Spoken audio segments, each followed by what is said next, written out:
What's up, guys? So there are 4 Age of Revelation tie-in issues that come out on Wednesday, October 22nd. I got a chance to read all of them over the weekend and just wanted to tell you a little bit about them. The first one is Radioactive Spider-Man #1. This is written by Joe Kelly and the art is by Kev Walker. This issue starts with Spider-Man rescuing a rebel mutant from some of Revelation's enforcers. We can see that Spider-Man has been mutated by the X virus, but that doesn't stop him from being the Spider-Man that we all know and love and helping people in need.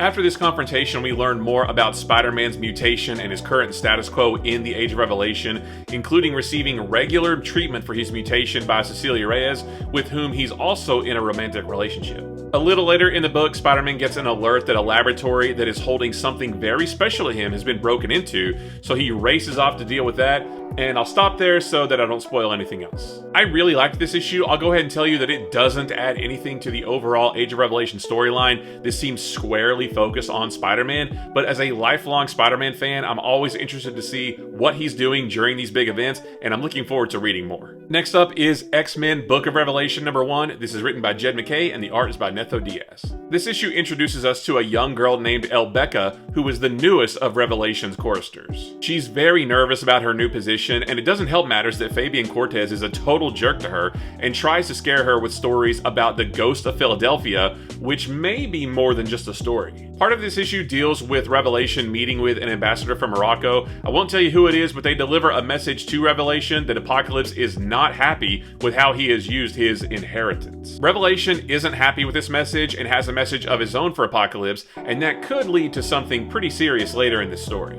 I liked this issue a lot, and I would recommend it to people who are only wanting to read the core parts of the Age of Revelation storyline. It's interesting to see what Revelation is up to during all this, plus it's written by Jed MacKay, who is spearheading this whole event, so I could see this being important in the end. Next is The Last Wolverine #1. This is written by Saladin Ahmed, and the art is by Edgar Salazar. This book follows the new Wendigo, who was introduced in this current run of Wolverine, and shows us how he is carrying on the mantle of Wolverine in the Age of Revelation. What's funny is that he is publicly known as the Wonderful Wolverine and has a very friendly demeanor, despite the fact that he looks like a big furry monster. We see him in action at the beginning of this issue when he rescues 2 kids from a burning building, and afterwards we see how he adopted the mantle of Wolverine, and also a pretty brutal confrontation he had with Logan after he had been corrupted by Revelation. About half of this issue is Wendigo having dinner with another well-known X-Man and his family, but this X-Man looks quite a bit different than we're used to seeing, and then the last couple of pages set up the story to come for the next 2 issues.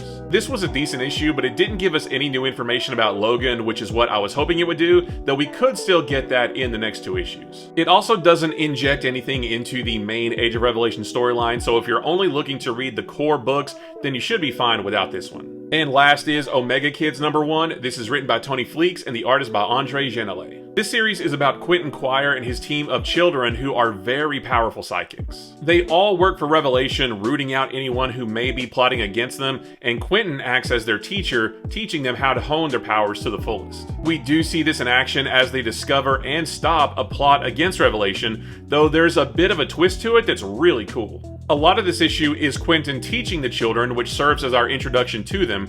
They seem like good kids for the most part, but they've never known anything but this world, so their view of what's right and wrong is pretty skewed. There's also something about them that even Quentin doesn't know about. I won't spoil it for you, but I'm very interested in that part of the story and can't wait to see it play out. I really liked this issue. I think this is a really interesting piece to the overall Age of Revelation story. Right now, it doesn't seem like it'll inject much into the main story, but if you're looking to read some of the better tie-ins, this is one of them. So those are the 4 Age of Revelation tie-in issues that come out this week. I liked all of these books better than all of the tie-in issues that came out last week. They don't all add to the main Age of Revelation storyline, but they're all still pretty good reads. So again, all of these come out on Wednesday, October 22nd. Let me know if you picked them up, and if you do, let me know what you think about them.